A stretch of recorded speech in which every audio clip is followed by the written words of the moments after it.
जय राधा माधव जय कुंज बिहारी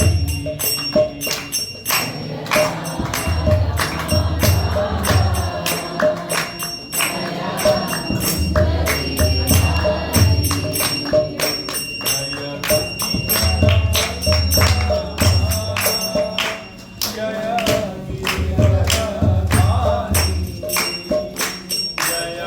गिरिवरधारी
हरि बोल।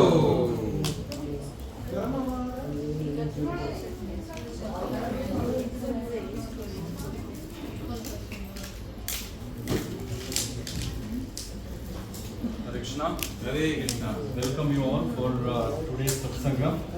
मेरा हिंदी इतना शुद्ध नहीं है, तो मैं थोड़ा सा हिंदी और इंग्लिश में भी बताने का प्रयास करूंगा। तो सबको स्वागत है। तो पहले अपना गुरुदेव जो है जयपताका स्वामी महाराज जी बोले हैं, जयपताका स्वामी महाराज के चरणों में, गौरनिताई के चरणों में, यहाँ जो हमारे शिक्षा गुरु है रामकृष्ण दत्त प्रभु जी और सच्चे यशोदा के माता और जो भी वरिष्ठ भक्त हैं यहाँ पे, उनके चरणों में प्रणाम करते हुए, यहाँ जो बैठे हैं वैष्णव और वैष्णवी, उनके चरणों में भी साष्टांग प्रणाम करते हुए, मैं मेरा जो आज जो सेवा मेरे को दिया गया है, बहुत ऑस्पिशियस डे है। इट्स द डे ऑफ द्वादशी। कल हमने सबने निर्जल एकादशी किया और आज द्वादशी के दिन में ये सेवा जो है हमारे जो विक्ट्री फोक फ्लैग ग्रुप ने मेरे को प्रदान किया है, मैं उनका आभार मानता हूँ। आज का जो श्लोका है वो श्रीमद् भागवतम कैंटो 1 चैप्टर 1 श्लोका 8। तो श्लोका शुरू करने से पहले हम थोड़ा सा हम थोड़ा सा भागवतम का ग्लोरीफाई करेंगे। ओम नमो भगवते वासुदेवाय। ओम नमो भगवते वासुदेवाय। ओम नमो भगवते वासुदेवाय। ओम नमो भगवते वासुदेवाय। ओम नमो भगवते वासुदेवाय। ओम नमो भगवते वासुदेवाय। चाहे तो सब लोग मेरे साथ रिसाइट कर सकते हैं। नारायणं नमस्कृत्य नरं चैव नरोत्तमं देवीं सरस्वतीं व्यासं ततो जयमुदीरये।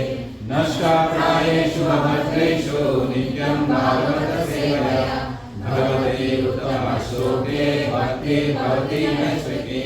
मूकं करोति वाचालं तंतुं लङ्घयते यत्कृपातमहं वन्दे श्रीगुरुं नीलकारुण्यं परमानन्दमाधवं श्रीचैतन्यईश्वरम्।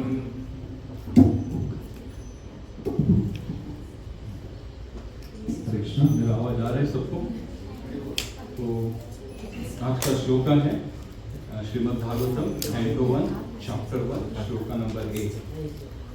इस श्लोका दोहराता हूँ, मेरे पीछे पीछे दोहराइए, फिर एक प्रभु और एक माता एक बार रिसाइट कीजिए।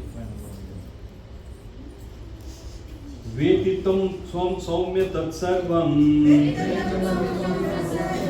तद्वस्तत् अनुग्रहात् भूयः स्निग्धस्य शिष्यस्य गुरो भूयम् अप्युता।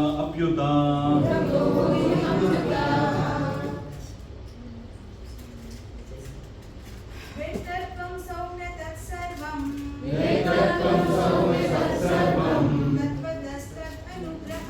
तत्त्वतस्तदनुग्रहात् भूयो स्निग्धस्य शिष्यस्य गुरुवो गुह्यम् अप्युता। प्रभु जी वेत्तत्वं सौम्य तत्सर्वं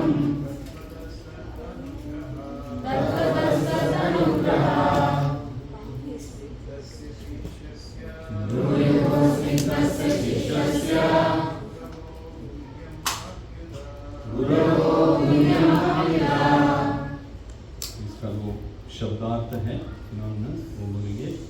वेत्थ यू आर वेल कन्वर्सेंट। त्वम your honor. Saumya, one who is pure and simple. Tat, those. Sarvam, all. Tatvatah, in fact. Tat, there. Anugraha, by the favor of. Bhuvya, well done. Stignasya, of the one who is submissive.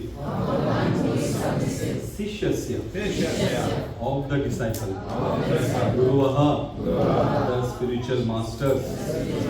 Guhyam, secret. Apyuta, endowed with.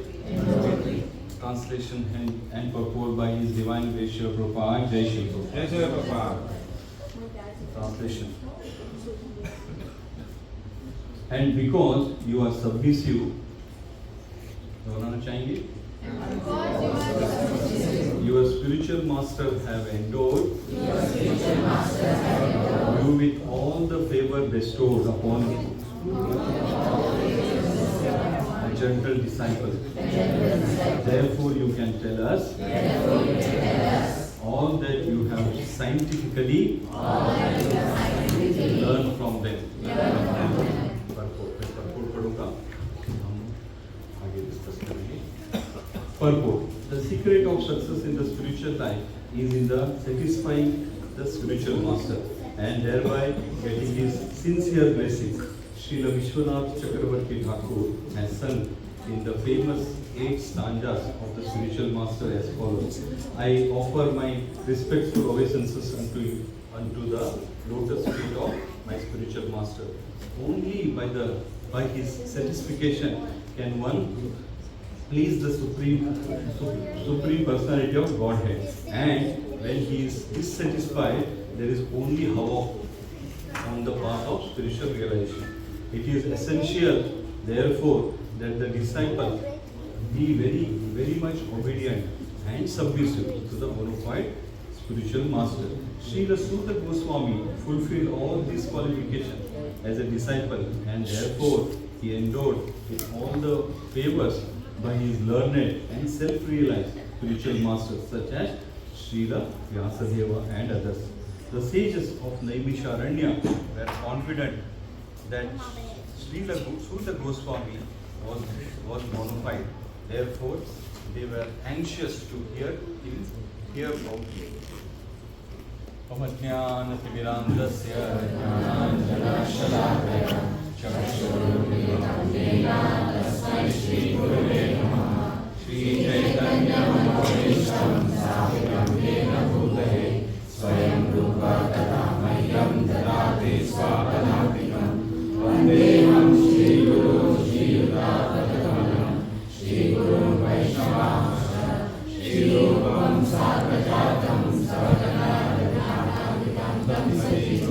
Satvaitam Savadutam Varijanasahitam Krishna Chaitanya Devam Shri Radha Krishna Padam Sarvana Vidita Shri Vishakamitam He Krishna Karuna Sindhu Dinabandhu Janapate Gopesha Gopika Kanta Radha Kanta Namastute Tata Kanchana Gaurangi Radhe Vrindavaneshwari Vrishabhanusute Devi Pranamami Haripriye Namo Vishnupadaya Krishna Prishnaya Bhutale Shrimate Bhaktivedanta Swami Niti Namine Namaste Saraswati Deve Gauravani Pracharine Nirvishesha Shunyavadi Asha Kadeshakarine Vancha Kalpatarubhasya Kripa Sindhu Karevacha Patitanam Pavanebhyo Vaishnavebhyo Namo Namaha.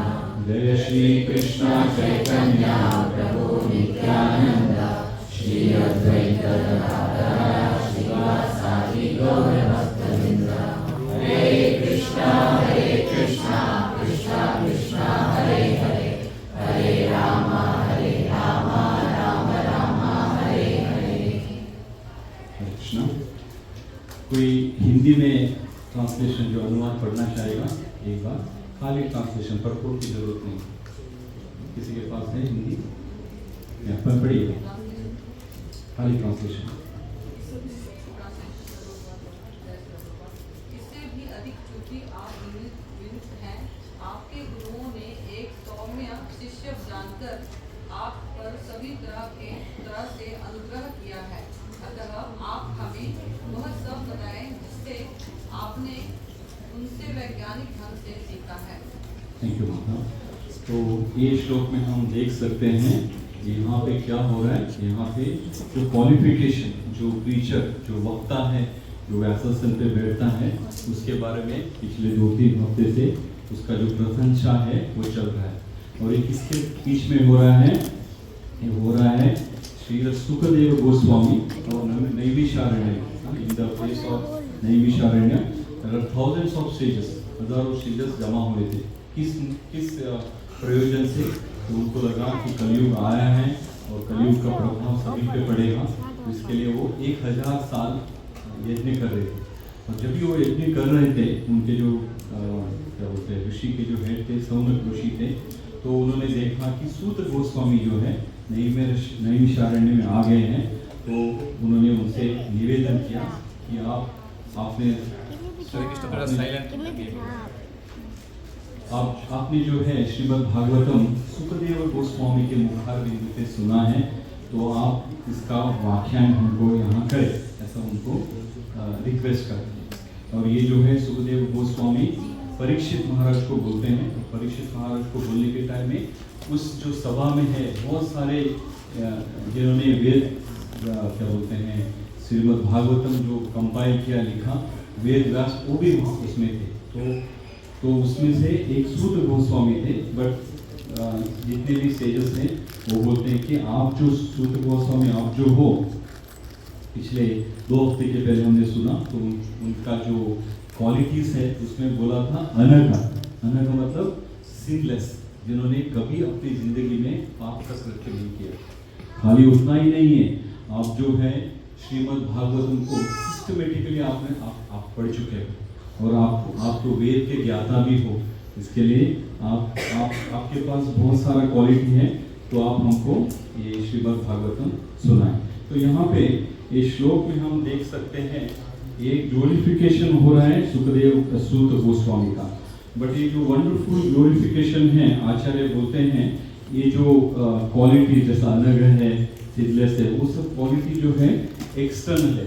वो seedless है, उन्होंने Bhagavatam systematically पढ़ा है, वेद का ज्ञान भी उनके पास है. ये सब जो पर्सन है वो अपना एफर्ट डाल के ये सब अर्जित करता है. बट यहाँ ये श्लोक में ये बताया गया है कि व्यक्तित्वम सौम्य तत्सर्वम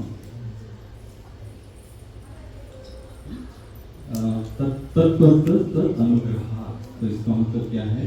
जो गुरु जो है उनका अनुग्रह जो है सूत गोस्वामी के पास है. क्यों है उनके पास? क्योंकि वो सौम्य है. सौम्य का मतलब जो है वो जो प्योर है और प्योर इन हार्ट. उनका हार्ट में कोई कलमश नहीं. जैसा हम जैसे बद्ध जीव हैं, हम बहुत सारे कलमश लेके घूमते हैं, बट वो जो चीज़ है उनके पास नहीं है. ये है. और उससे क्या होता है? गुरु सिग्नस्य शिष्यस्य गुरु हो गुह्यम अप्युता. इसका मतलब क्या है कि वो सिग्नस से शिष्य है. सिग्नस से मतलब सबमिसिव, ऐसा हमने वर्ड टू वर्ड ट्रांसलेशन में पढ़ा. तो वो जो है एक तो प्योर थे. तो पहला क्वालिटी जो है एक इंटरनल क्वालिटी है. ये जो है एक्सटर्नली किसी को नहीं आता. जो इंसान अपना क्या बोलते हैं आदत से कभी कभी इतना तीखा हो जाता है कि एक दूसरे के साथ देखते ही वो मालूम पड़ जाता है कि ये बहुत क्रोध वाला मनुष्य है, हमेशा झगड़ा करने वाला मनुष्य है. बट ये जो शास्त्र का ज्ञान आने के बाद जो है सूत गोस्वामी क्या हुए थे? वो बेसिकली सौम्य हो गए थे. तो सौम्य हुए थे और उसके साथ साथ is aligned with the rules and regulations, prescription, prohibition of the शास्त्र. तो उन्होंने जितने भी यम नियम हैं उसको अच्छी तरह से पालन करते. जो भी प्रिस्क्राइब ड्यूटीज है उसको भी अच्छी तरह से फॉलो करते थे. तो ये सौम्य की वजह से ये सब हो रहा था. और दूसरा जो है तिग्नस्य मतलब devotee is very much affectionate and submissive towards his गुरु. तो हम यहाँ पे दूसरा क्वालिटी क्या देख सकते हैं? उनका जो आदान प्रदान है गुरु के साथ, वो कैसा था? सबमिसिव था और अफेक्शनेट. मतलब प्रेम से गुरु के साथ बिहेव करते थे और ऊपर से वो गुरु को सर्विस भी करते थे, गुरु पे सरेंडर होते थे. तो यहाँ पे हम उनकी जो 3 क्वालिटी है वो हम देख सकते हैं कि वो ओबीडिएंट थे, सरेंडर थे और पोलाइट भी थे. इसके लिए उनको उनका जो स्थान जो था, जितने भी महान भाव वहाँ बैठे थे उससे उनका स्थान बहुत ऊपर वाला था. तो इसके लिए वो जितने भी सौनकादि ऋषि हैं वो रिक्वेस्ट करते हैं कि आप उनसे आप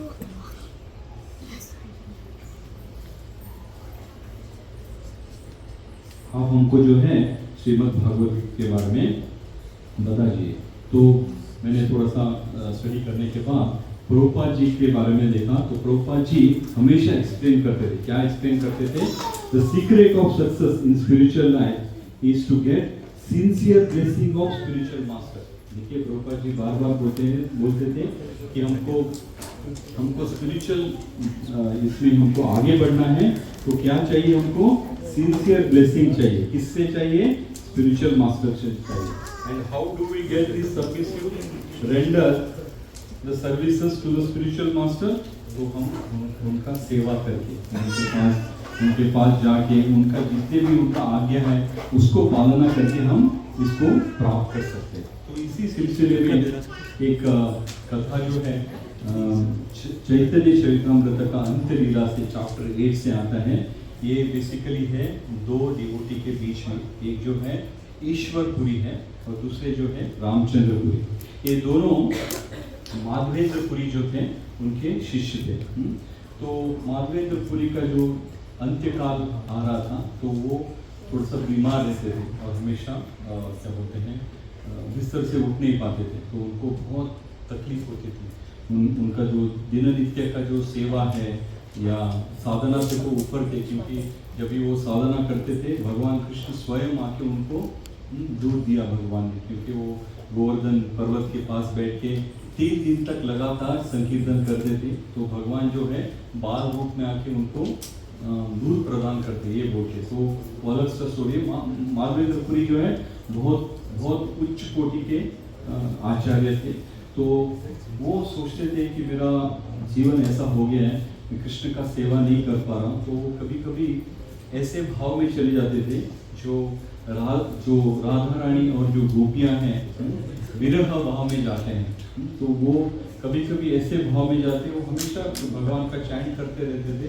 जब इस सेवा करने का मौका नहीं मिलता था तो वो रुदन में बोलते थे, ये भगवान मैं जब ये धरातल को छोड़ूंगा तो आपका मैं ध्यान कर पाऊंगा कि नहीं, ऐसा रुदन करते थे।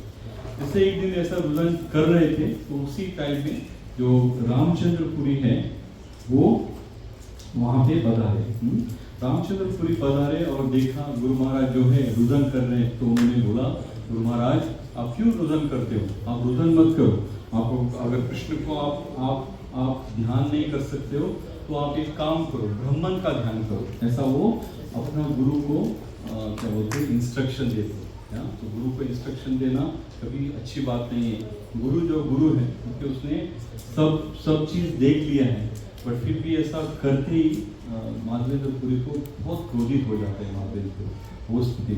और वो बोलते हैं यू रास्कल गेट आउट, या तुम सिंफुल आदमी हो, तुम जो हो बहुत सिंफुल आदमी हो। आपका चेहरा में देखने से मेरे को मालूम नहीं लास्ट मोमेंट में मेरे को भगवान का याद आएगा कि नहीं आएगा। तो यहाँ से आप तुरंत बाहर जाओ। ऐसा करके उसको स्थापित करते हैं या उसको बोलते हैं प्रताड़ित करके उसको निकाल देते हैं।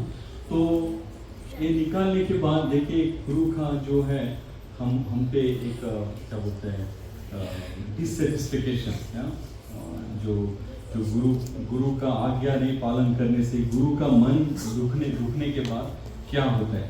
तो वहाँ जाके वो सोचते हैं कि शायद मेरे गुरु ऐसे स्थिति में है कि वो अपना स्मृति जो है अच्छी तरह से नहीं रख पाए। तो उसी पेन में दुख में उन्होंने बताया रहेगा कि मेरे को बाहर जाओ। वो ऐसा नहीं देते कि मेरे को गुरु ने डांटा है उसमें तत्व है क्या, मैं उसको सही करूं, मैं ऐसा कुछ सोचते नहीं। तो इससे क्या हो जाता है, गुरु को अवहेलना करने से और उसकी जो भक्ति है क्षीण होना शुरू होती है। तो बाहर जाके वो फिर वैष्णव का निंदा करना शुरू करते हैं। फिर वैष्णव का निंदा करते करते Chaitanya Mahaprabhu none other than Krishna उनकी निंदा करते हैं। देखिए कैसे उनका जो भक्ति का स्तर है, ईश्वरपुरी और रामचंद्रपुरी एक साथ गॉड ब्रदर थे और एक साथ उन्होंने शिक्षा प्राप्त की माधवेंद्रपुरी से, पर फिर भी गुरु का अवहेलना करने से वो नीचे के स्तर में चले जाते हैं। तो ये जो है ये जो हो गया रामचंद्रपुरी के साइड में। और दूसरे जो थे ईश्वरपुरी जो है बहुत हम्बल थे, गुरु के प्रति उनका इतना सबमिसिवनेस था। तो गुरु को हमेशा, गुरु को नहीं उठने आता था तो उनको साफ रखना, उनको मूत्र मल आदि पूरा साफ करना, उनको बहुत सर्विस करते थे ईश्वरपुरी। और जैसे ही उनका सर्विस खत्म हो जाता था, भगवान का सेवा हो जाता था, तो गुरु के सामने बैठ के वो हरे कृष्ण महामंत्र जपते थे और कृष्ण कथा करते थे और बहुत सारा संकीर्तन करते थे। ऐसे करके बहुत दिन तक बहुत अच्छी तरह से गुरु का सेवा कर रहे थे। तो इसको देखते हुए माधवेंद्र पुरी का दिल जो है भर आता है। तो एक दिन वो ईश्वरपुरी को बुलाते हैं और उनको आलिंगन करते हैं। आलिंगन करके बोलते हैं कि ईश्वरपुरी, आप सच्ची में कृष्ण भक्त हो। आपका मुख देखते ही कृष्ण का याद आता है। आप मेरे एक सच्चे डिसाइपल हो। आपको मैं इतना असीम अनुकंपा और ब्लेसिंग देता हूँ कि आपका जिंदगी में हमेशा कृष्ण कॉन्शियसनेस है वो हमेशा रहे। आपको देखते ही आपका सामने वाला जो है वो भक्तिमय हो जाए, ऐसे उनको ब्लेसिंग देते। जैसे ही गुरु का ब्लेसिंग मिलता है, इमीडिएटली जो है हर्षित हो जाते हैं। और आप देखिए हम जो है चैतन्य महाप्रभु को नन अदर देन कृष्णा बोलते हैं। कृष्ण स्वयं कृष्ण जो है भक्त के रूप में आके उन्होंने भक्ति का प्रचार किया। वो स्वयं कृष्ण क्या करते हैं, ईश्वरपुरी से दीक्षा ले उनको गुरु मानते। देखिए, दो भक्त थे, एक ने अवहेलना की, उसका जो भक्ति था वो क्षीण होते होते, और दूसरा भक्त ने गुरु का सेवा किया। कोई उसमें मोटिव नहीं है कि मेरे को गुरु से ये चाहिए वो चाहिए, ऐसा कोई मोटिव नहीं। बिना मोटिव के उसने अच्छी तरह से गुरु का सेवा किया और गुरु से ब्लेसिंग लिया। वो ब्लेसिंग लेने का मतलब क्या है, गुरु और कृष्ण में कोई फर्क नहीं है। कलयुग में तो भगवान आ नहीं सकते, पर भगवान के जो प्रतिनिधि है वो गुरु है। ये हमेशा हमको समझना चाहिए। भूल के भी कोई वैष्णव का या कोई जो आचार्य का हमको अवहेलना नहीं करना चाहिए। भले कोई भी परंपरा में हो, हमको अगर उनके बारे में नहीं मालूम है तो कदापि हमको अवहेलना नहीं करना चाहिए। तो यहाँ पे देखिए, जो ईश्वरपुरी थे उन्होंने ये कार्य किया, तो स्वयं भगवान उनके डिसाइपल बने। भगवान के शरण में आना चाहिए भक्त। भगवान ने उनको पूरी तरह से अपने गिरफ्त में ले लिया और उनको अपना गुरु मान लिया। तो हम इसमें क्या टेक अवे ले सकते, एक जो भक्त है ईश्वरपुरी, वो उसको भगवान की असीम अनुकंपा हुई, और दूसरे जो भक्त है उसको पनिशमेंट हो। या पनिशमेंट मतलब कैसा है, हम उतने स्तर पे जाने के लिए बहुत हमको जन्म लगेगा, बट जो है यहाँ पे भी हम इससे एक सीख ले सकते हैं। जो हमारे शिक्षा गुरु हैं, जो हमारे सीनियर वैष्णव हैं, जो हमारे गुरु महाराज हैं, ये जब भी कोई इंस्ट्रक्शन देते हैं तो उसको हमको बिना सोचे फॉलो करना चाहिए। या क्यों? ऐसा फॉलो करने से कृष्ण खुश हो जाते हैं। उससे हमको क्या मिलता है, हमारी जो भक्ति है, या भक्ति आगे बढ़ने के लिए हमको क्या चाहिए, जो हमारे हृदय में जितने भी कल्मश है, काम, क्रोध, लोभ, मोह, मद, मत्सर, ये सब चीज़ जाना चाहिए। या कलयुग में तो इंसानी डिमन है, हमको स्पेशली क्या रावण, कुंभकर्ण या हिरण्याक्ष, हिरण्यकशिपु को बुलाने की जरूरत नहीं, ये सब हमारे अंदर ही बैठे हैं। या तो हम गुरु का सेवा करेंगे तो इसको हम धीरे धीरे धो सकते हैं और हमारा जो हार्ट है वो प्योर कर सकते हैं। हम अपने आप को देख सकते हैं। 15 साल पहले जो मैं था और आज में बहुत फर्क हम यहाँ देख सकते हैं। यहाँ पे यूएई में बहुत सारे लोग हैं, तो उसमें से गिने चुने लोग यहाँ बैठे। क्यों? क्योंकि उन्होंने गुरु के बारे में सुना, शास्त्र के बारे में सुना और उनके ऊपर भक्ति जागी, और जो भक्ति देने वाले हैं तो भगवान स्वयं कृष्ण है। तो यहाँ पे बेसिकली जो है टेक अवे जो है, रामचंद्रपुरी को हम देखेंगे तो उनके पास इंटेलिजेंट था, बहुत होशियार थे। तो होशियारी से क्या हो गया, उन्होंने सब वेद पुराण सब पढ़ा, तो उनको गर्व आ गया, घमंड आ गया कि मैं अभी सब चीज़ हूँ, मेरे को किसी की अनुकंपा की, किसी की ब्लेसिंग की जरूरत नहीं है। क्यों? मेरा कनेक्शन डायरेक्टली कृष्णा से है। ऐसा एक थॉट आ जाता है। तो वो थॉट आने के बाद में क्या होता है, अपना जो पतन है वो निश्चित है। दूसरी जगह पे माधवेंद्रपुरी ऐसे भक्त वो बोल रहे थे कि मैं उच्च कोटि का, मैं एकदम प्रताड़ित भक्त हूँ, मैं आपका एक सेवा नहीं कर पा रहा हूँ। जिनको कृष्ण ने दर्शन दिया, जिनको कृष्ण ने उनका सेवा किया, ऐसे भक्त बोलते हैं तो मैं कुछ नहीं कर पा रहा हूँ। तो हम देख सकते हैं कि कैसे एक भक्त जो है अपना जो स्तर जो है ऊपर रख सकता है गुरु का सेवा करने से।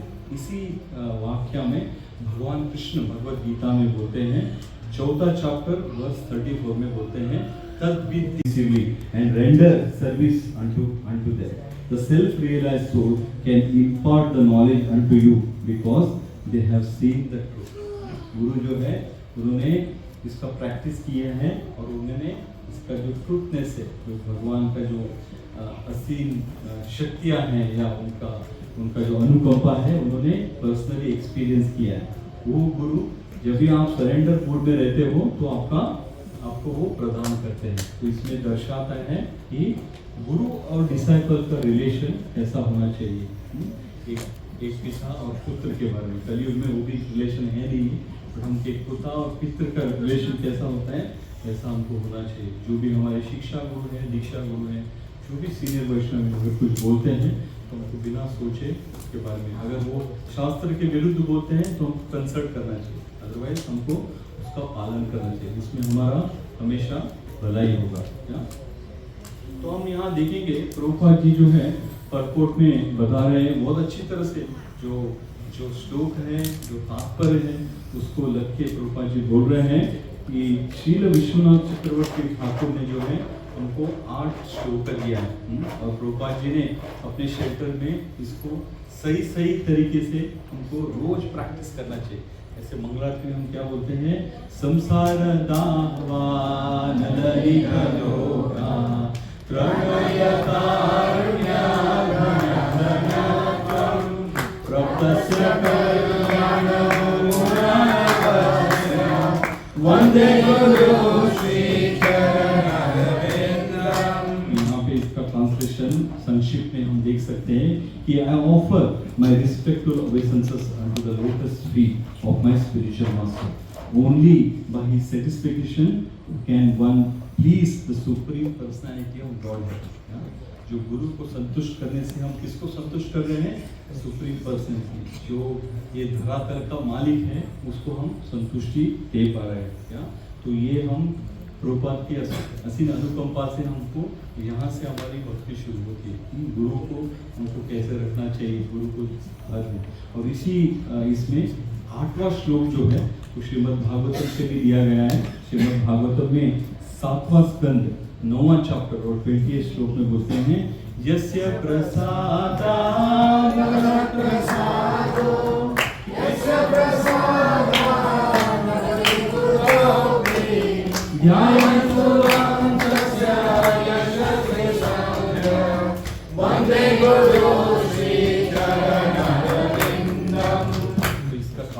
देखेंगे, the by mercy of the spiritual master one receives the mercy of Krishna।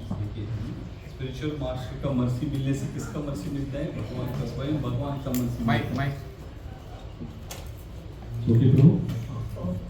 स्वयं भगवान का मर्सी मिलता है। Without the mercy of spiritual master there is no means of advancement. हम भक्ति में आगे नहीं बढ़ सकते। Therefore, I offer my respectful obeisances unto the lotus feet of my spiritual master, who is deliverer of the transcendental message of Lord Krishna।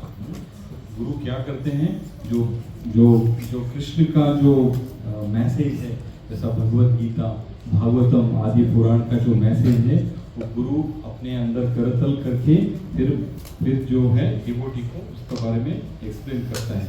तो इसमें हम देख सकते हैं, only by his certification can please supreme personality of God है।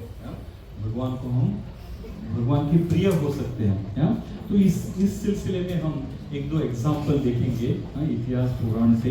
तो जो example है, गुड एग्जाम्पल है, बट जो डिवोटीज थे उनका जो सरकमफरेंस था, उनका जो सिचुएशन था, वो इतना फेवरेबल नहीं था भक्ति के लिए। उसमें से मैंने पहला ये दिया है प्रहलाद महाराज। प्रहलाद महाराज का जो बर्थ है वो राक्षस योनि में हो। राक्षस योनि भी ऐसा योनि कि वो हिरण्यकशिपु के बेटे थे। हिरण्यकशिपु एक ऐसा राक्षस है, उन्होंने सब सीमा पार की, भगवान को आके उनको वध करना पड़ा। वो बोलते थे कि मैं स्वयं ईश्वर हूँ, जितने भी यज्ञ हवन होता है उसका जो हव्य है वो मेरे को आना चाहिए, मेरा नामस्मरण होना चाहिए। ऐसा एक प्रताड़ित राक्षस था। और उनके घर में उनका जन्म हुआ। बट भक्त का देखो कैसे गुरु की वजह से, तो वो भक्त को जब भी माँ के गर्भ में थे तभी जो देव ऋषि है नारद, उनका उनको एसोसिएशन मिला।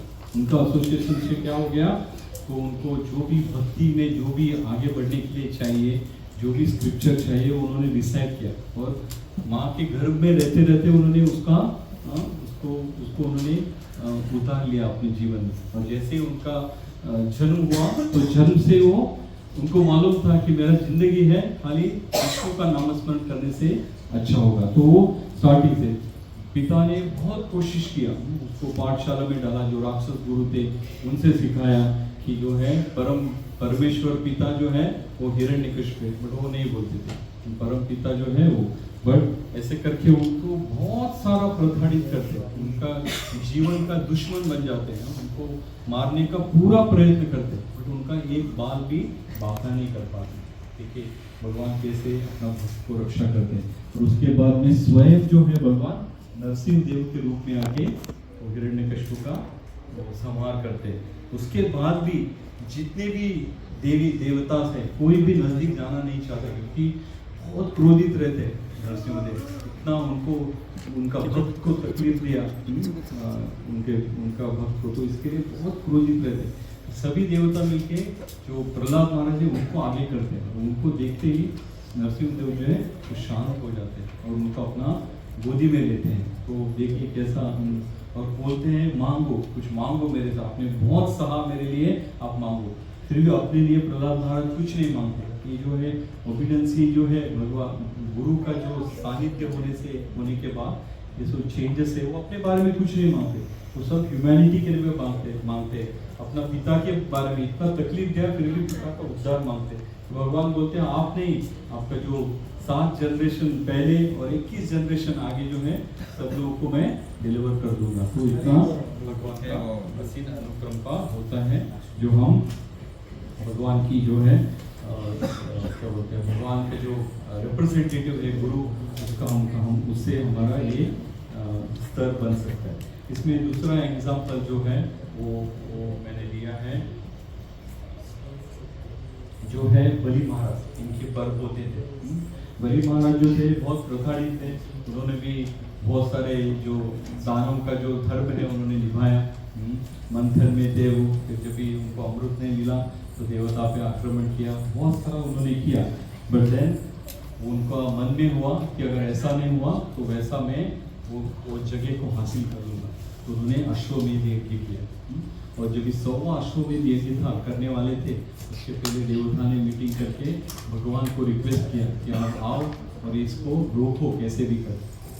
और भगवान वामन रूप के रूप में आए, वहाँ पे हरिनाम में आए, और एक जो अश्वमेध यज्ञ का जो ये था, जो भी ब्राह्मण उसमें आता है उसको वो जो मांगेगा वो दिया जाता था, क्योंकि अश्वमेध यज्ञ तो कोई साधारण मनुष्य नहीं कर सकता, जैसा चक्रवर्ती सम्राट हो या बहुत शक्तिशाली हो वही कर सकता है। तो वहाँ के मांगते हैं, तो जैसे ही वामन देव एक वटु के रूप में आके मांगते हैं, तो उनके जो गुरु है शुक्राचार्य वो नजदीक में आते हैं और वो बोलते हैं कि ये जो आया है वो बालक साधारण बालक नहीं, ये स्वयं हरि वेश बदल के आया है, आप सतर्क हो जाओ, वो जो भी मांगेगा आप देव मत उसको मत दे। तो ऐसा बोलते ही बलि महाराज का देखिए सुकृति कैसा प्रहलाद महाराज की वजह से या जो भी हो वो कैसे उद्धरित हो जाता है। तो जो बलि महाराज है बोलते हैं कि धर्म के अगेंस्ट है, राजा को भी मालूम है कि जो हरिनाम में आया है अगर उसको मैं दान नहीं दूँ तो ये अवहेलना होगी, और इससे धर्म नहीं पालन करने से मेरे को इसका रिजल्ट नहीं मिलेगा। तो वो क्या करते हैं, गुरु को त्याग देते, तो गलत रास्ते में गुरु लेके जाते हैं, उसको त्याग देते। जैसे ही उसने त्याग दिया, वामन देव जो है अपने शरण में ले लेते हैं। वामन देव जो है पूरा उनको अपने शरण में ले लेते हैं। तो हम यहाँ देख सकते हैं कि हम गलत रास्ते पे भी अगर जाना चाहेंगे तो भगवान जाने नहीं देते हैं। भगवान अपने हृदय में परमात्मा के रूप में बैठे हैं और वो क्या करते हैं, अपने को पूरी तरह से सुरक्षित करते हैं। तो ये सब हो गया जो अच्छा ये नहीं था, पर उसके बाद भी ये बहुत उच्च कोटि के, जब भी हम नरसिंह भगवान का करते हैं तो हम हमेशा प्रहलाद महाराज को याद करते हैं, तो हमको ये सोचना चाहिए। अभी हम देखेंगे कि जो सर्कमस्टेंस है वो बहुत अच्छा है, भक्ति का फेवर है, पर फिर भी हम गलत काम करते, गुरु का निंदा करते। उसमें कौन सा एग्जाम्पल यहाँ पे हम देख सकते हैं कि जो है इंद्र और बृहस्पति। इंद्र जो है देवों का राजा है इंद्र, वो जो देवों का राजा है इंद्र, जैसे ही पैसा और उसके बाद में पोजीशन और पावर आ जाते हैं, आदमी को अहंकार आ जाते हैं। तो इंद्र जो है देवेंद्र, तो ऐसे ही उनको नहीं मिला, उन्होंने इतना यज्ञ करके इतना सब समझ के उन्होंने वो पोजीशन हासिल किया है। उसके बाद भी और वहाँ पे स्वर्गलोक में हमेशा जो वामन देव का जो है वो पूजा करते हैं, बट उसके बाद भी उनके मन में अहंकार जागा। एक बार नहीं, बहुत बार जागा है उनके मन में अहंकार। तो ऐसे ही एक बार वो आस्थान में बैठे थे, तो सामने से चल के बृहस्पति आए। बृहस्पति आने के बाद जितने भी बाकी जो देवता थे उन्होंने उठ के उनको नमस्कार किया, ओबेसेंस किया। तो इंद्र जो है मदोन मस्त थे, उन्होंने सोचा कि कोई ज़रूरत नहीं है रोज गुरु को नमस्कार करना, तो उन्होंने उनको नहीं किया। और ये देख के बृहस्पति के मन में बहुत दुख हुआ। बृहस्पति बोलते हैं कि कैसा राजा है, एक अपना जो क्या बोलते हैं देवों का गुरु है बृहस्पति, उसको एक नहीं कर सकता है, वो योग्य नहीं। तो ये मन में सोचते हैं और वहाँ से उठ के चले जाते हैं। देखिए जैसे गुरु उठ के चले जाते हैं, इंद्र जो है आप देखेंगे ये जो सृष्टि का जो है पावरफुल इंसान बताया जाता है कि वो जितना भी ये धरती का संचालन है वो उनके हाथ में है। सब चीज़ उनके निर्देशन के ऊपर होता है, भगवान की आज्ञा से ऑफकोर्स।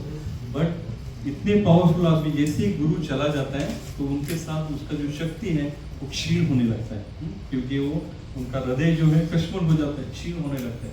तो जैसे ही क्षीण होते हैं, जो दैत्य जो है वो उनका ऊपर अटैक करते हैं। तो ऐसा हो जाता है कि जो इंद्रासन है, जो स्वर्ग लोक है, वो छोड़ के उनको भागना पड़ता है। ये गुरु का अवर्ण। यहाँ पे इंद्र के पास सभी फैसिलिटी था, खाली उनको क्या है फॉलो करना है, जो भी रिचुअल थे वो तो नहीं किया उन्होंने। तो उनका जो पोजीशन ऐसा हुआ, खुद का घर छोड़ के भागना पड़ा। तो ये हम देख सकते हैं। और इसमें जो है दूसरा जो एग्जाम्पल है, तो हम देख सकते हैं कर्ण। कर्ण के बारे में बहुत लोग बहुत सारा चीज़ बोलते हैं, पर ऐसा नहीं है। कर्ण जो है अति शूरवीर थे और उनका नाम था दानवीर शूर कर्ण। कभी भी किसी को दान देने में उनका दान जब भी है, बलि महाराज का नाम आता है, दूसरा नाम आता है, भगवान ने भी उनका नाम लिया। इतने उच्च कोटि का उनका क्या बोलते आचरण था। बट उन्होंने क्या किया, वो जब उनको विद्या ग्रहण करना था तो क्या उन्होंने किसको अप्रोच किया, परशुराम जी को अप्रोच किया। और परशुराम के पास जाके परशुराम जी का एक रूल था कि वो क्षत्रिय को जो है कोई शिक्षा नहीं देंगे। हाँ, तो ये जाके वहाँ पे क्या बोलते हैं कि क्षत्रिय नहीं हो, और ऐसा करके पूरा जो क्या बोलते हैं विद्या है वो ग्रहण करते हैं, बहुत अच्छी तरह से ग्रहण करते हैं। बट भगवान इस ऐसे इंसान को माफ नहीं करते। तो एक दिन जो है वो वंचन करते रहते हैं, शिक्षा करते करते, तो गुरु थक जाते हैं, तो गुरु को अपने लैब में सुलाते हैं, बैठते हैं, और उसी टाइम एक बिच्छू आके सर डंक मारते हैं। बोलते हैं कि जब भी हमारी मृत्यु आती है, जो 100 बिच्छू डंक मारते हैं उतना हमको पीड़न होता है। तो ये बिच्छू जो है बार बार डंक करते हैं, डंक करने से उनका जो पाँव से जो है रक्त बहने लगता है, और जो रक्त जब भी परशुराम को स्पर्श करता है तो वो जाग जाते हैं और देखते हैं कि रक्त कहाँ से आ रहा है। तो उनको समझ में आता है कि ये खाली क्षत्रिय, इतना जो दर्द है, पेन है, वो खाली क्षत्रिय बेर कर सकता है। क्या बोलते हैं उसको हिंदी में, सहन कर सकता है। सॉरी मेरा हिंदी इतना शुद्ध नहीं है, कभी कभी वर्ड नहीं मिलता है, तो सहन कर सकता है। तो ऐसा देखने के बाद उनको बहुत गुस्सा आ जाता है, क्रोधित हो जाते हैं, और वो ऐसे शाप देते हैं जो मैंने उच्च कोटि का जो विद्या आपको दिया है, जब भी उसकी बहुत ज़रूरत होगी आपको, तभी आप उसको भूल जाएंगे, ऐसे शाप देते हैं। तो इसका रिजल्ट क्या होता है, जो कुरुक्षेत्र के बैटल में वो सोचते हैं कि मैं अभी ब्रह्मास्त्र चलाऊंगा, ऐसे सोचते हैं। सोचने के बाद कितना याद करने का कोशिश करते हैं, पर याद नहीं आता। तो उससे क्या होता है, अर्जुन जो भगवान के साथ थे वो उनका वध कर देते हैं। तो हम देख सकते हैं कि गुरु का अवहेलना करने से या गुरु को झूठ बोलने से, जाने अनजाने में बोलने से हमारा जो पतन निश्चित है, ये हमको समझना चाहिए। और इसमें ये इम्पोर्टेंट है, इसके लिए इसके बारे में क्विकली बोलना चाहूँगा। दूसरा जो है इसमें एक पर्सनैलिटी थे रोमहर्षण। आज हम सूत गोस्वामी के बारे में बोल रहे हैं। ये जो है रोमहर्षण सूत गोस्वामी के पिताजी थे। और ऐसा बताया गया है कि जब ब्रह्मा जी ने वेद का जो निर्माण किया और उसके बाद में वेद व्यास ने उसका लिखित किया, मतलब कलयुग में किसी को याद नहीं रहेगा तो उन्होंने 4 वेद के लिए 4 ऋषि को एक अपने पास रखा, 3 वेद बाकी लोगों को दिया।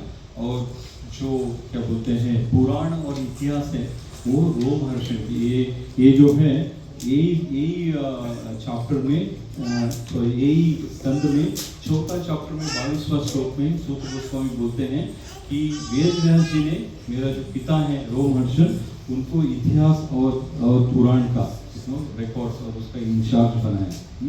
बट क्या हो गया, लेकिन जो रोमहर्षण जी जो है उनके बहुत प्रधारित गुरु थे, तो वो वेद व्यासासन पे बैठे थे, तभी बलराम जी आते हैं वहाँ पे। बलराम जी आते हैं तो जितने भी श्रोता हैं वहाँ बैठे हुए सभी उनको नमन करते हैं। क्यों नमन करते हैं? क्योंकि आदि गुरु जो है वो बलराम जी हैं। सभी जो विद्या है भगवान के पहला एक्सपांशन है, वहाँ से हमको आता है जो भी विद्या है, तो उनको नमन करना बहुत जरूरी है। भले आज आप व्यासपीठ पे बैठे हो, किसके लिए बैठे हो? गुरु के वजह से बैठे हो, ये हमको हमेशा सुनना चाहिए। इसके लिए प्रभुपाद जी बोलते हैं कि जो भी उन्होंने लिखा है एज इट इज, ये मेरा नहीं है, ये मेरे जो गुरु परंपरा से आए हैं उसी को मैं दोहरा रहा हूँ, जैसे पोस्टमैन की तरह। और हम भी वैसे ही कर रहे हैं, वैसे ही करना भी चाहिए। तो ऐसे रोमहर्षण जो है वो बलराम जी को रिस्पेक्ट नहीं करते, तो बलराम जी को गुस्सा आता है तो उनका वध हो जाता है। तो हमको ये समझना है यहाँ पे, अगर हम गुरु का अवहेलना करते हैं तो पतन निश्चित है।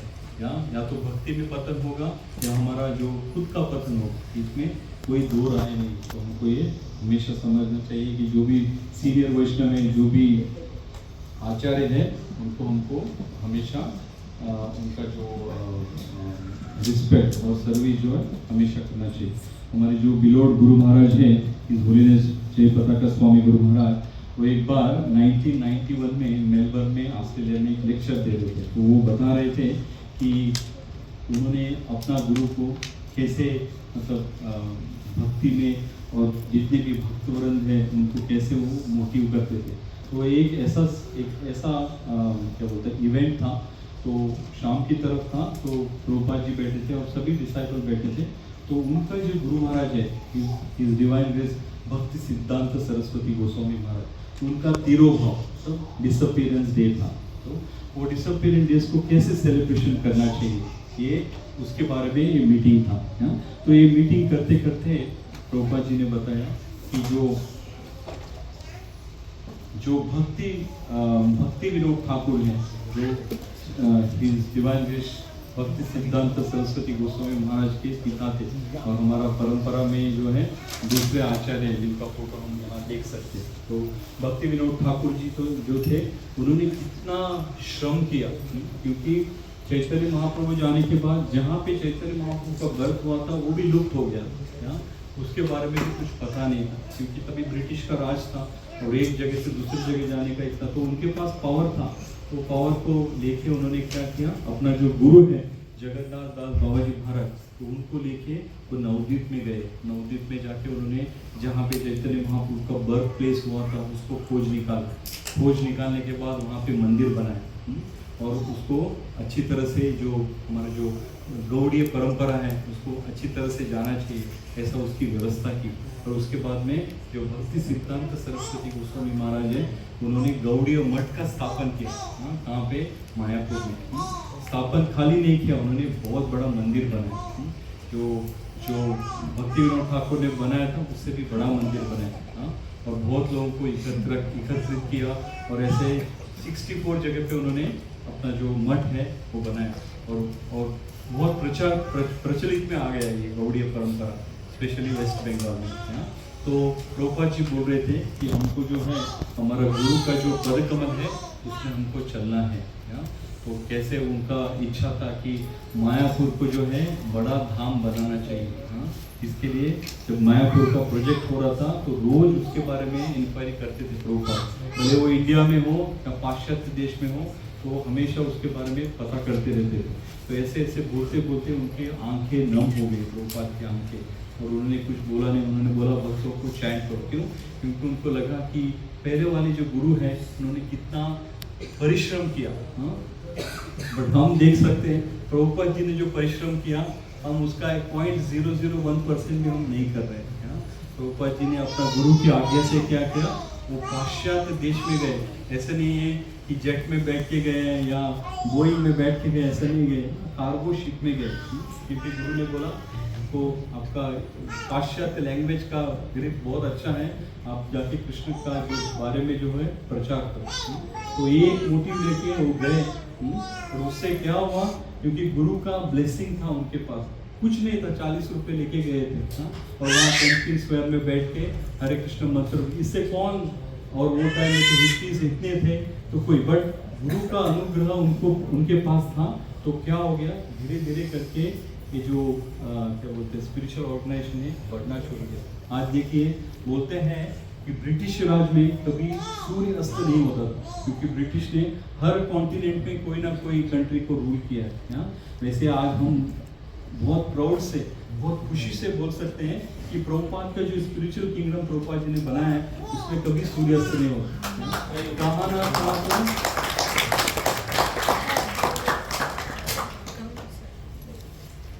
कहाँ ना कहाँ तो मंगल आरती, संसार दावा शुरू रहता ही है।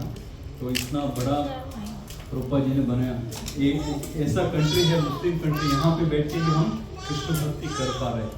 जितने भी आचार्य हैं जो इंडिया से या ईस्ट से वेस्ट जाते हैं, वो आते हैं यहाँ पे दुबई में, तो उनको हम लेके आते हैं, उनके मुखार उनसे सुनते हैं। ये सब चीज़ उनका ही है, मेरा इसमें कुछ नहीं है। तो हम सोच सकते हैं कि प्रभुपाद जी के पास कुछ भी नहीं था, बट प्रभुपाद जी ने कितना बड़ा किंगडम बनाया, स्पिरिचुअल किंगडम बनाया।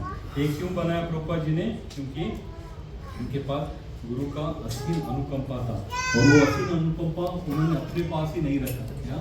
सबको बिना कास्ट क्रीड, मतलब आप देख सकते हैं हमारे कॉन्ग्रेगेशन में जितने भी रिलीजन हम ले सकते हैं, उसी सभी रिलीजन का जो है भक्त हमारे पास मौजूद है। यही चैतन्य महाप्रभु का मोटिव था कि जा रहे देखो तारे को हो कृष्ण। तो प्रभुपाद जी ने बना के दिखाया, बहुत मतलब 11 बार पूरा दुनिया का भ्रमण किया, और बहुत सारे अभी तो 5,000 10,000 मंदिर होंगे पूरा दुनिया में। तो ये क्यों? क्योंकि ये गुरु जो परंपरा में जितने भी गुरु थे कृष्ण के साथ, चैतन्य महाप्रभु के, सब ने उसने अपना अपना ब्लेसिंग डाला, तो वो बढ़ना ही है, उसमें कोई दो राय नहीं। तो इसी में एक और श्लोक भगवद गीता में आता है, चैप्टर 2 वर्स नंबर 7। तो मैं श्लोक नहीं पढ़ूंगा, उसका ट्रांसलेशन ये कार्पण्य दोषो महत स्वभाव। उसमें ट्रांसलेशन में क्या बोलते हैं, now I am confused about my duty and have lost all the composures because of the weakness. In this condition, I am asking you to tell me clearly what is best for me. Now I am your disciple and soul surrender unto you. Please instruct me. ये जो संवाद है कृष्ण और अर्जुन के बीच में है। अर्जुन ने 12 साल मतलब मेहनत करके बहुत सारी शक्ति अर्जित की थी। वो अर्जुन किसी से भी सामना कर सकते थे, बट फिर भी अर्जुन के मन में जो सामने वाले को देखे बहुत वीक हो जाते हैं। वो बोलते कि मैं युद्ध नहीं करूँगा, और मैं कंफ्यूज हूँ, मेरे को पता नहीं चल रहा है मैं क्या करूँ। तो गुरु जो है, कृष्ण जो है, उनका सखा रहता है, और सखा भी नहीं है, चैरियट ड्राइवर का काम करते हैं। मतलब एक ड्राइवर से कौन पूछेगा, मालिक नहीं पूछ सकता है ड्राइवर से, बट वो सखा रहते हैं। और सखा को बोलते हैं, सखा अभी मेरे को बोलो कि कौन सा अच्छा है मेरे लिए। तो इसके लिए हम भगवद गीता उठा के देखेंगे। आज भी 5000 साल हो गया, पर आज भी कृष्ण और अर्जुन का फोटो जो है हमेशा भगवद गीता के सामने। तो कितना विक्टोरियस हो गए, इतना डिफिकल्ट वॉर था, उसमें जो है विक्टोरियस है। तो हम ये देख सकते हैं। तो हमको गुरु को जितने भी हमारे भक्ति वृक्ष हैं, सबको हम कोशिश करना चाहिए कि हम कैसे ना कैसे करके अपना जो गुरु है उसको सिलेक्ट करें, और उससे हमको इनिशिएशन जो हरिनाम दीक्षा है हमको लेना है। क्यों? क्योंकि उसके बाद में जो गुरु है, कृष्ण जो है गुरु के रूप में और शिक्षा गुरु के रूप में हमको बहुत सारा चीज़ प्रदान करता है और हमारी भक्ति को आगे बढ़ाता है। और इसी में चैप्टर 13 में 8 से 12 श्लोक में ये बताया गया है कि हमको आचार्य उपासना, आचार्य को उपासना करना चाहिए। इससे क्या होगा? इससे ये होगा कि हमारे पास humility, absence of pride, non violence, tolerance, simplicity, approaching bona fide spiritual master, cleanliness, steadiness, ये सभी क्वालिटी अपने आप अपने हमें आ जाती है। क्यों? क्योंकि हमने गुरु का शेल्टर लिया है। तो गुरु कितना कितना इम्पोर्टेंट है हमारा जिंदगी में, ये हम देख सकते हैं।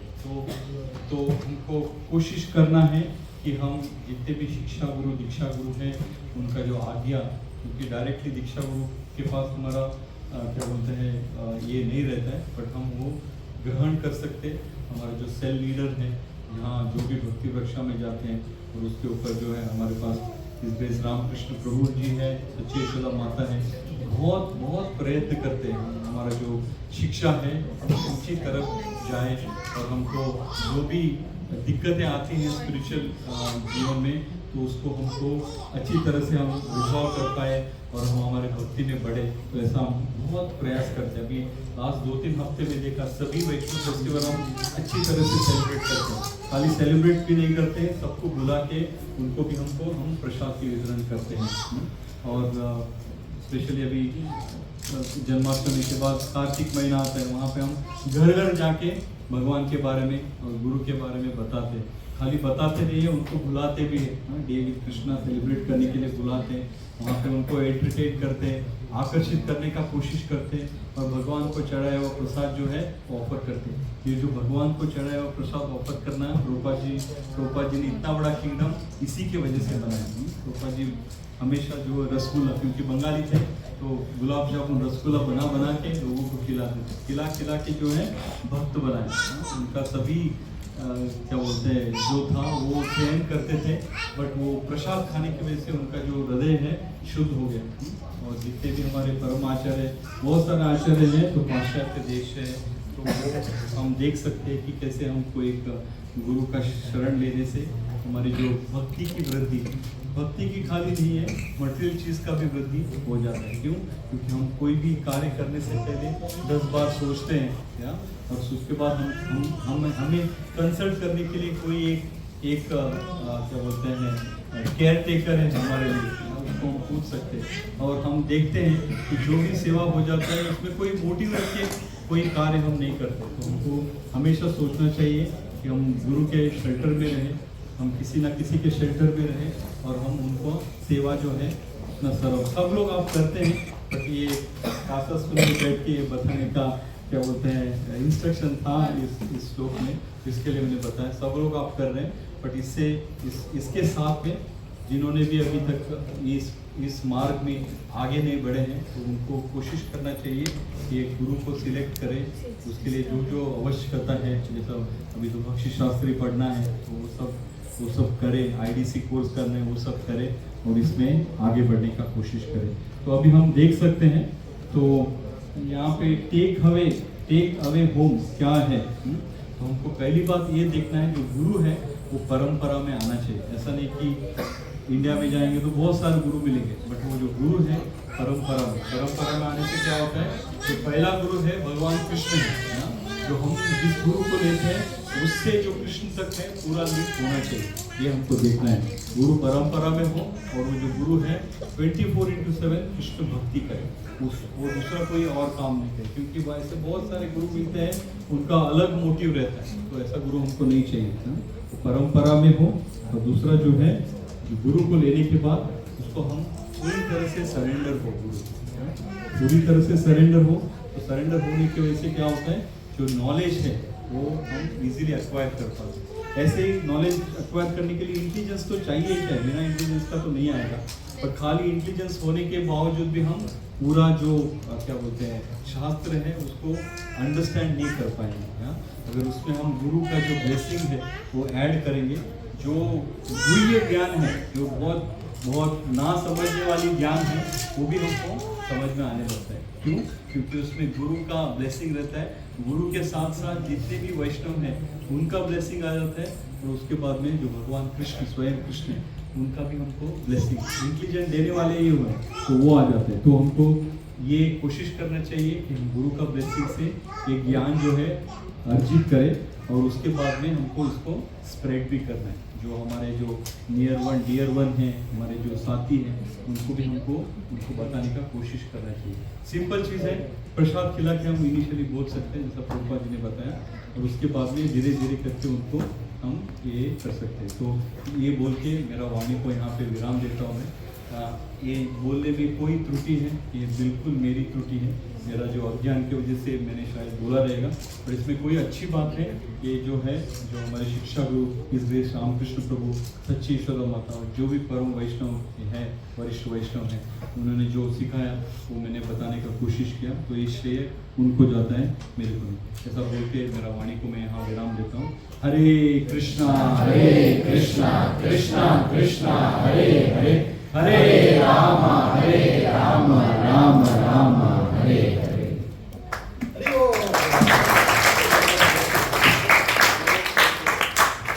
प्रभु जी का प्रश्न है यहाँ पे, प्रश्न है।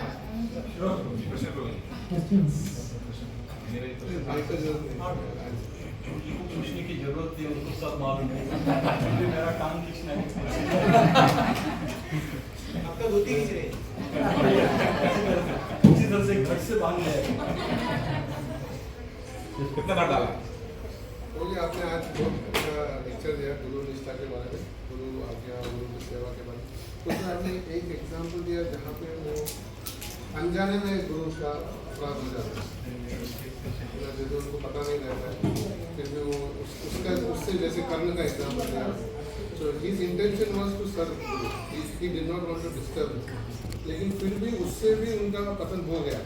तो ये तो हमारे कंट्रोल में नहीं है, तो ऐसा तो हमारे साथ भी हो सकता है, उसके लिए कुछ उपाय है क्या? एक्चुअली आप कर्ण के बारे में देखेंगे प्रभु, कर्ण जो है बहुत उच्च कोटि के पर्सनैलिटी है। पहली बात जो है, उन्होंने क्या किया, उन्होंने जो है गुरु से हाइड किया, जो अपना आइडेंटिटी जो है वो छुपाया उन्होंने। ये बहुत बड़ा अपराध है। He knew his identity and he वो उनको उन्होंने पांडव के साथ वो युद्ध ये किया, मतलब शस्त्रास्त्र किया, उसके बाद में उनको हराया, फिर उन्होंने जाके वहाँ से अर्जित किया उनसे, तो तभी ऑलरेडी वो अंगराज थे, जहाँ तक मेरा नॉलेज है। So that means it was not unknown. It was intentional. It was intentional. Intentionally, unintentionally जो है, अभी मैंने 2 बार दिया आपको, जो प्रहलाद महाराज का दिया मैंने, तो ये जो है जो सर्कमस्टेंसेस से बहुत अच्छा नहीं था, और फिर भी गुरु का बेसिक उनके ऊपर था, तो वो उसको पार कर पाया। तो अनइंटेंशनली आपने अगर कुछ किया रहेगा तो उसका पश्चाताप जो है हो सकता है, बट वो भी नहीं किया।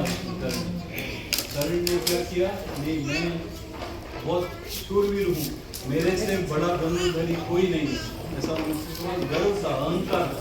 तो ये सब चीज़ें अपने आप उभर के आता है और रहता है हमारे हृदय में, बट गुरु का अवहेलना करने से ये जो डीमन नाम के ये जो है, ये सब ऊपर आ जाते हैं और हमको नीचे की तरफ नहीं जाते। तो हमको ये कोशिश करना चाहिए, अननोनली अगर कुछ हमसे गलती होती है तो उसका हम पश्चाताप करें, प्रायश्चित करें, जाके जिनसे भी हमने किया ये कार्य उनसे क्षमा मांगे, जिससे हमारी भक्ति की गति हो सकती है।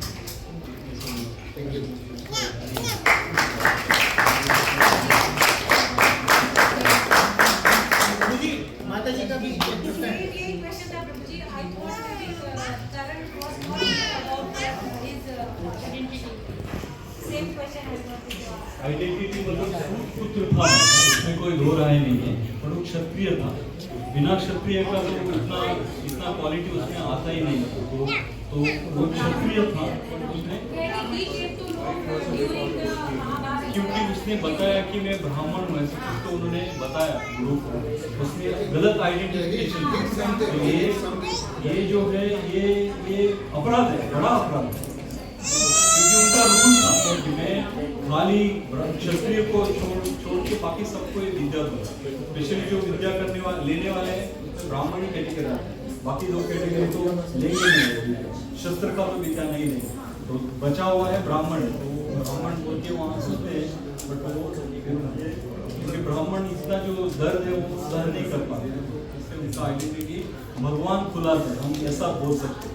उन्होंने हाइड किया, बट भगवान को उनको वो अनुकंपा देना नहीं था। तो हम ये सोच सकते हैं कि हमको गुरु का अवहेलना करने के बाद हमारे पतन जो है या इस ओर या उस ओर वो श्योर है। तो ये 100%। यहाँ पे प्रश्न है। और एक प्रश्न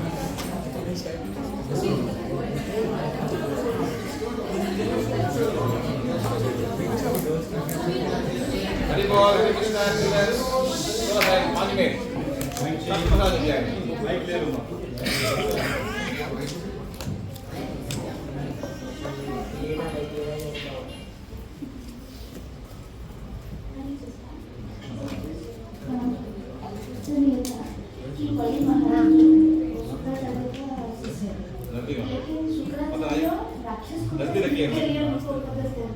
उनका ये गलती था कि कृष्णा के अगेंस्ट क्रोध आ रहे क्योंकि भगवान से मिलने से ये कर रहे थे। फिर भी एक ही ये पे बड़ी महाराज ने उनको त्याग दिया। तो इसे हमें क्या समझना चाहिए? देखिए, मेरा आवाज आता है अंदर मुश्किल है।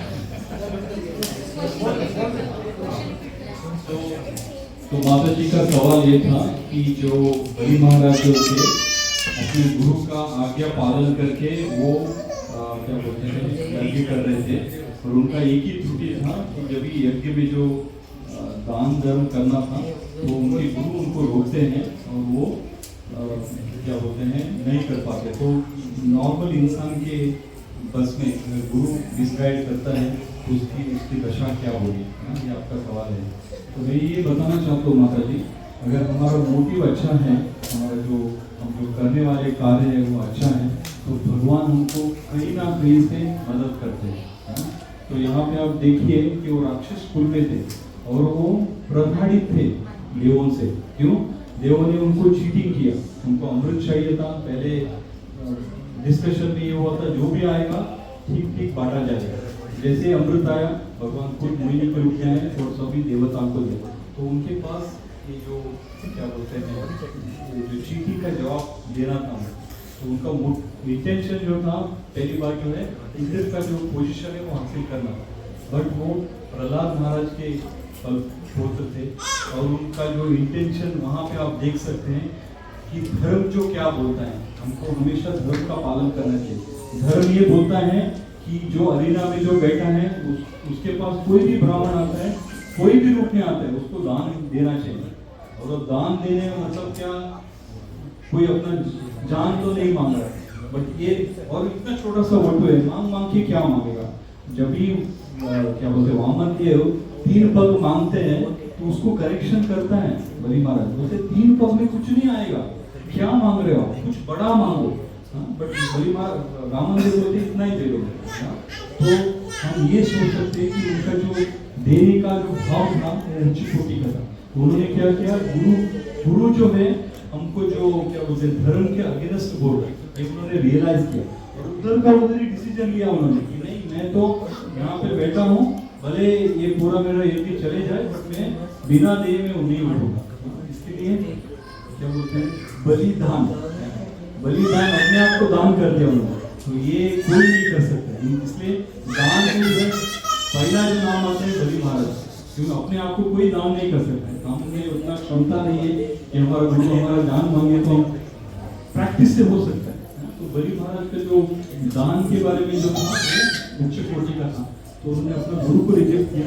जैसे ही गुरु को रिजेक्ट किया, वामन देव ने अपने क्षेत्र में ले लिया और वामन देव को प्रोटेक्ट भी कर रहे थे, ऐसा मैंने सुना है। मेरे को कोई एग्जैक्टली श्लोक मालूम नहीं है कि जो आगे आने वाला मनवंतर का जो इंद्र है वो बलि महाराज है।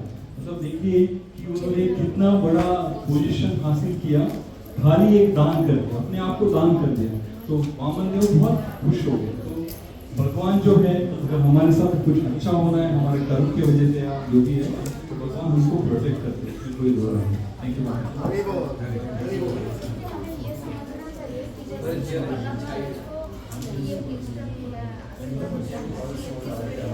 माइक दे दो।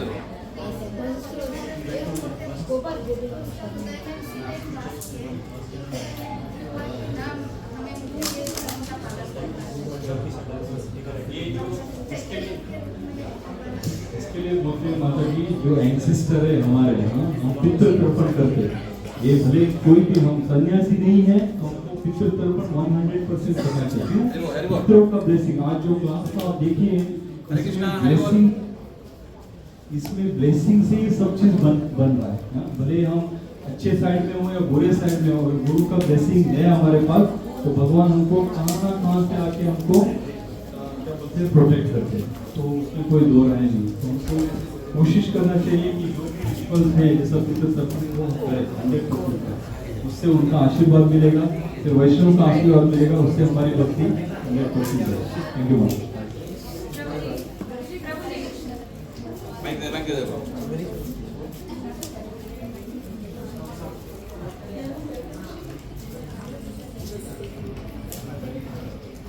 Thank you.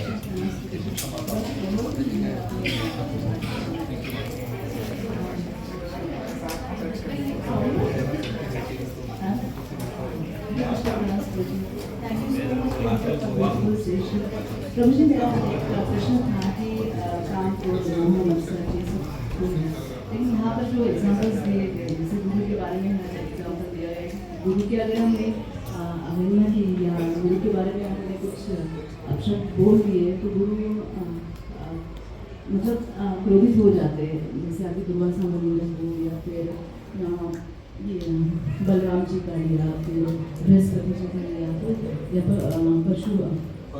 परशुराम जी का लिया।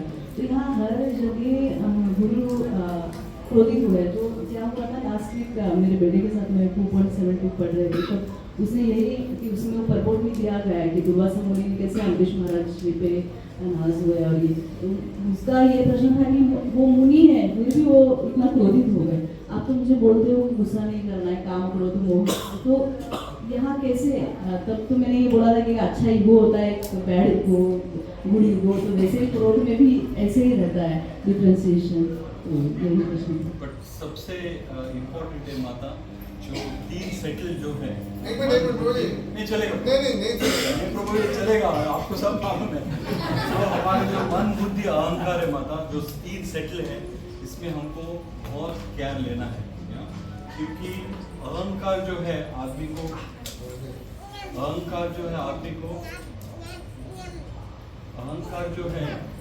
को कितने जल्दी नीचे लगे। इसमें ईगो का कोई नहीं कि ये अच्छा ईगो है, खराब ईगो है।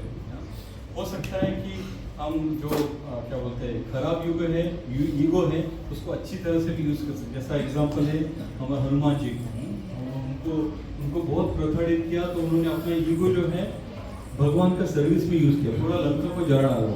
खाली लंकावासी नहीं जले, बहुत सारे मर गए, पर वो भगवान का सेवा के लिए उन्होंने रावण को सिखाने के लिए किया। तो यहाँ पे हम देख सकते हैं कि अहंकार जो है हमेशा खराब है। जैसा अभी मैंने एग्जाम्पल दिया रामचंद्रपुरी के बारे में। तो अहंकार एक बार आने के बाद जो जो हमारा जो बुद्धि है वो भ्रष्ट हो जाती है। भ्रष्ट होने के बाद हम अच्छे बुरे के बीच में डिफ्रेंशिएट नहीं कर पाते।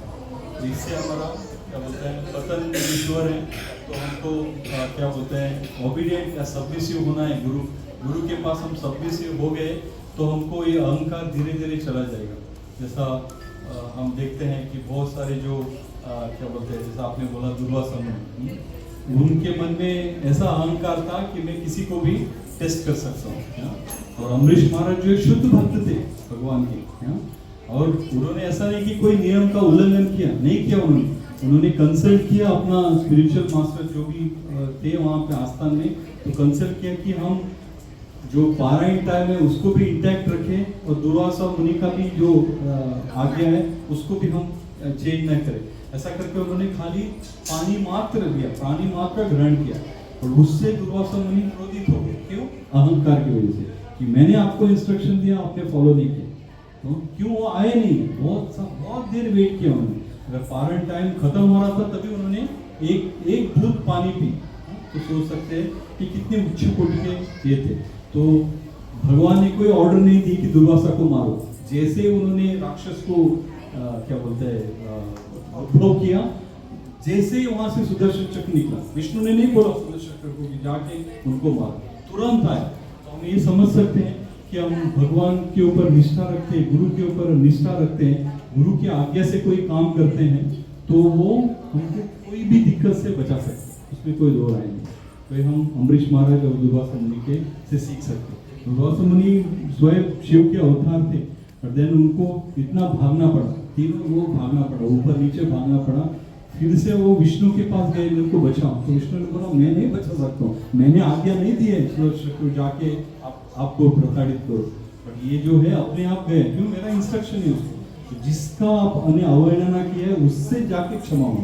तो उसको जैसे ही क्षमा मांगते हैं तो भक्त तो बैठा है क्षमा करने के लिए। तो हमको ये सब चीज़ से सीख लेना चाहिए कि अगर कोई भी ऐसा नोइंगली अननोइंगली हो जाता है तो हमको तुरंत किसी को कंसल्ट करके जिनको हम मानते हैं और उसको हमको ठीक करके देना चाहिए। यहाँ पे दुर्वासा मुनि भी कृष्णा का सेवा ही कर रहे हैं। आपको मैं घर में जॉब दूंगा।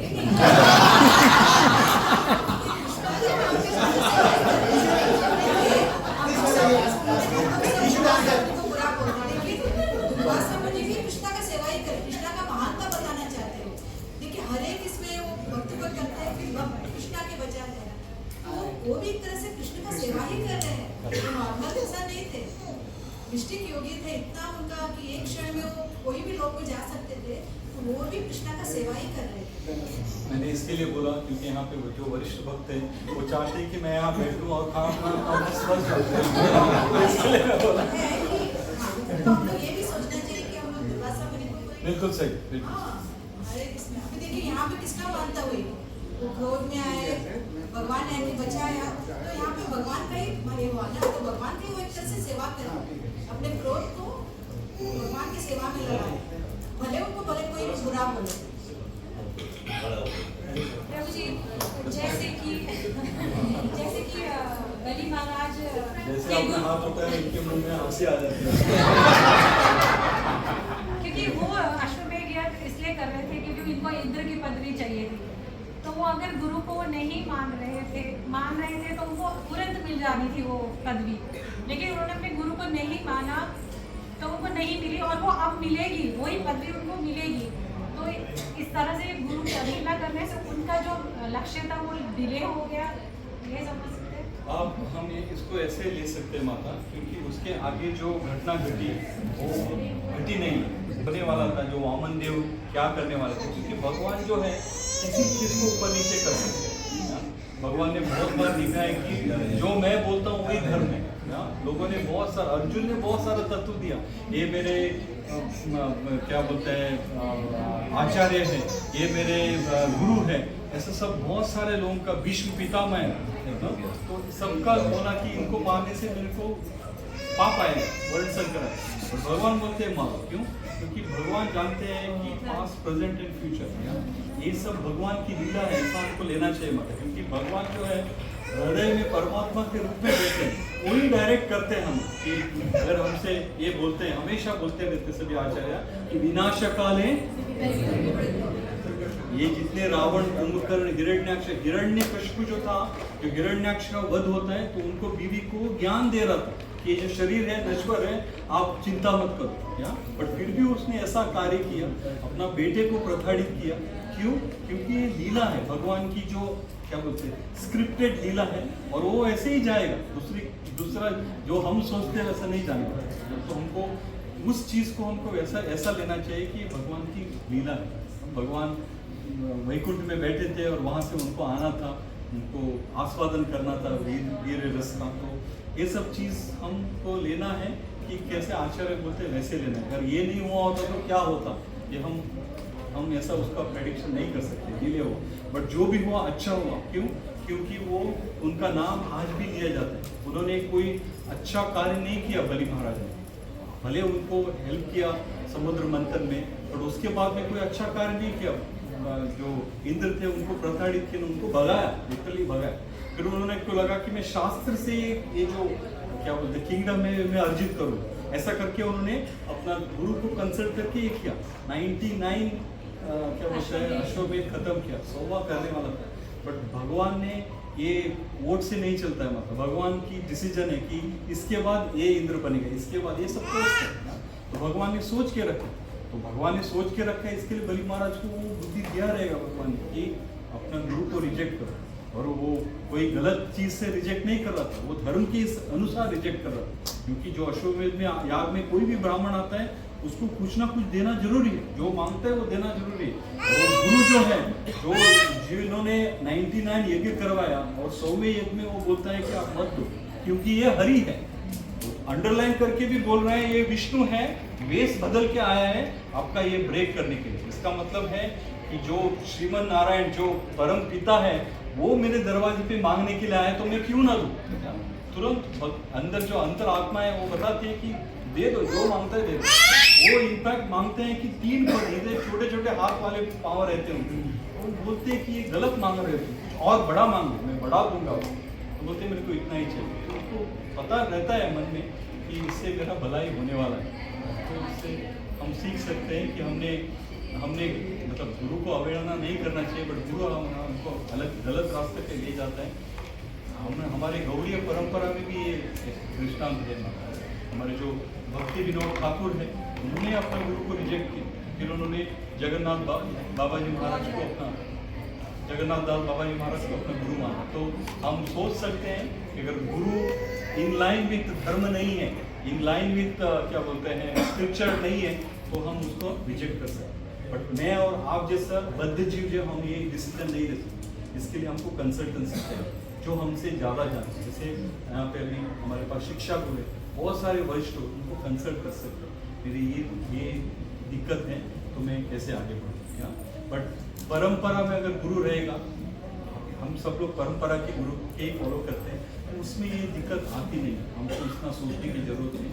बट बिना परंपरा का बहुत सारे गुरु घूमते हैं बाहर, अलग अलग झोली वैसा लेके घूमते हैं, बोलते कि ऐसा ऐसा करो, ये हो जाएगा वो हो जाएगा। तो ऐसे गुरु से हमको संभाल कर रहना है। ऐसे गुरु को हम कभी भी त्याग सकते हैं अगर वो परंपरा में नहीं है, उसमें कोई सोचने का या उसमें कोई पाप आएगा ऐसा कोई करने की जरूरत नहीं है। बट अगर भगवान की परंपरा में आते हैं तो वो गुरु हमको कोई बोलते हैं तो हमको कंसल्ट करने की जरूरत है। हरे कृष्णा हरे कृष्णा।